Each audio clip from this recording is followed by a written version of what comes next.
Okay, well, let's talk more about changing those habits, right? Um, our habits will guard us against perceived change, and we like things the way that we are. We've talked about this. Okay, so how do we avoid building resistance? So pause and reflect. Let's read this story, shall we?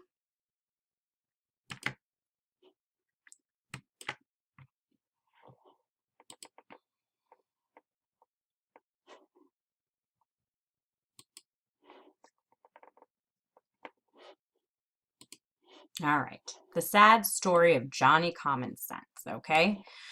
There may be some who feel that roast pigs or forests have little to do with dentistry or the practice of anesthesiology in dentistry. While this may be true in a narrow sense, roasting pigs and the methods of roasting them, roasted pigs and the or roast pigs and the methods of roasting them relate quite fundamentally to life itself. And few people would argue that anesthesiology in dentistry is separate from life itself. Therefore, the story you're about to read cannot be divorced from the purpose of this journal from the purposes of the American Dental Society. Okay.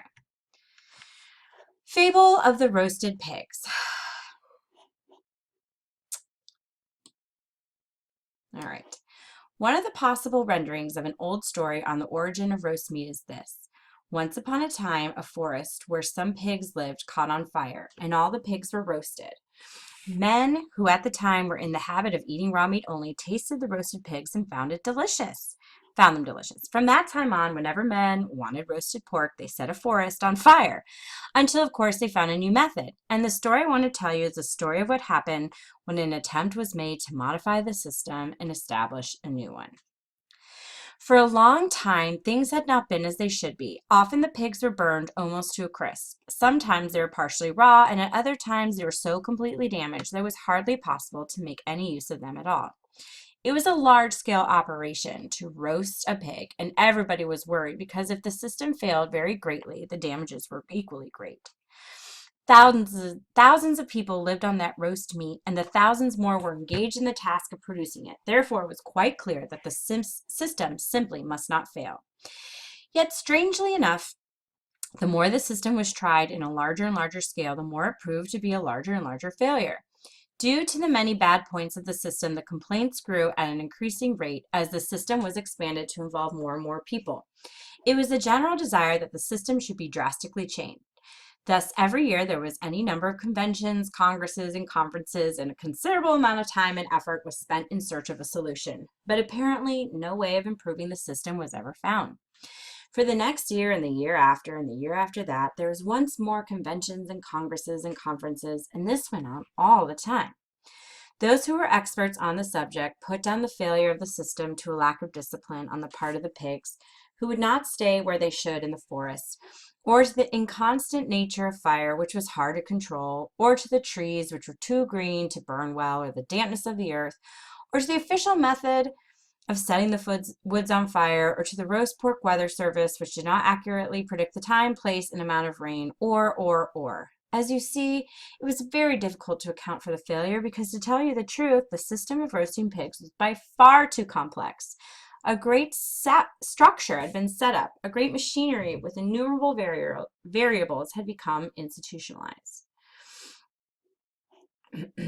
There are men who worked at setting the woods on fire. They're called firemen. They specialize in setting different zones on fire. Some were specialists in firing the northern zones, the western zones, and so on.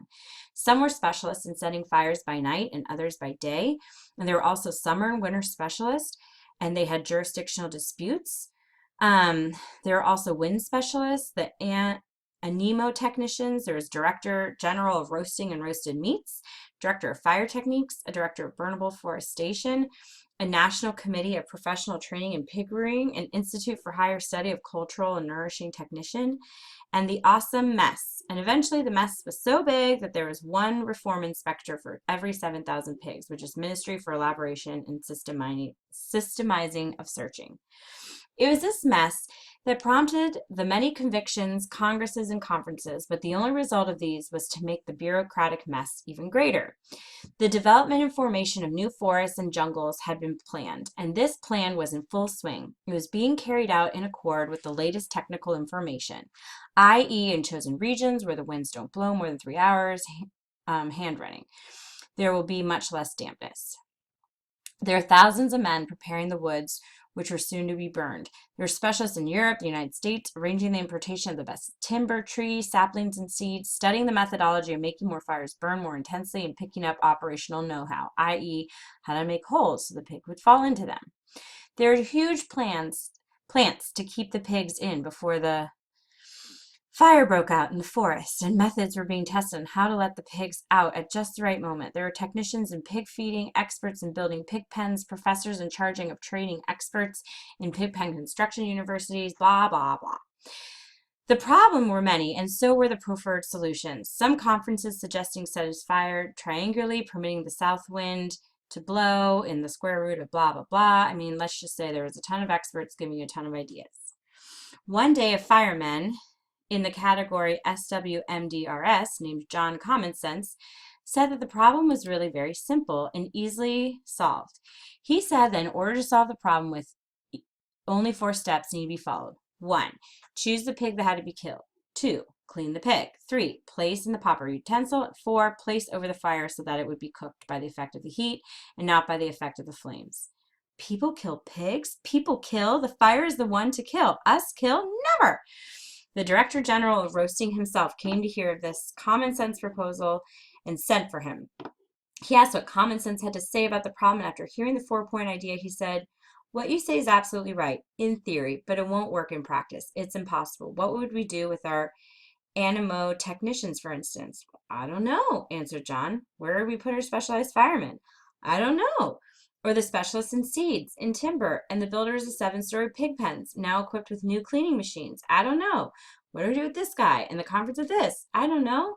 "Can't you see that yours is not the solution we need? Don't you think that if everything is this simple, then the problem would have been solved a long time ago by all our specialists?" Lots and lots of "don't you think, don't you think?" "I don't know." "What shall be done with the committee in charge of writing the roasting program?" "I don't know." "Tell me, you know the chief engineer of pork pyrotechnics, Mr. Well-Known, don't you?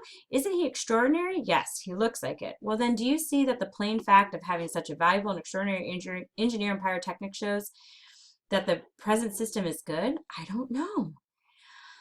"Okay, blah, blah, blah. Basically, isn't the status quo great?" "I'm really perplexed," said John. "Well, now, since you now know what the problem is, don't go around telling people you can fix everything. Now you realize the problem's serious and complicated, and it's not simple. When an outsider says I can fix everything, but you have to be inside to know the problem's a difficulty, I advise you not to mention your idea to anyone. Because it might bring about difficulties with your job. Not because of me, you understand. I tell you this for your own good." So basically threatening him. Poor John Common Sense didn't utter a word without so much as saying goodbye. Stupefied with fright and puzzled by the barriers put in front of him, he went away and was never seen again, and it was never known where he went. And I know that might seem confusing to you, but the moral of the story is our systems are complicated and we come up with simple ideas, and sometimes people are resistant to change it. We're prepared to lead change. Consider the nursing process. We assess situations, we diagnose issues, we make goals and outcomes, we use best practices and can be very innovative when we plan for nursing care. We implement the plan and we evaluate. Okay, we're pros at managing change. And this story applies to theory to practice. So Judy's a staff nurse in the dialysis unit. She's noticed the patient flow on some days is especially congested. She wonders, is there a better way to move patients through the unit? Now that she's formed a question, what will she do next? Data gathering, more questions, talk to staff, investigate how other dialysis units structure their patient flow and assignments, develop a vision or goal for the project that will help guide actions, improve patient flow while maintaining safety and quality. If Judy uses I2E2 after developing her vision, she gathers evidence from multiple resources, she assesses them, and creates or modifies the infrastructure. These pieces include defining roles, practice standards, aligning with mission vision. For maximum success, she engages all stakeholders in this process. It's the action plan. So next, to provide necessary education, Judy and her team must consider the various domains of clinical, technical, interpersonal relationships, critical creative thinking, and leadership. Again, the overall success of change is evaluated by the collection of evidence. The operational definition of success should align with the vision, And outcomes assist the team to refine and address any gaps. So here's PDSA and selling your ideas.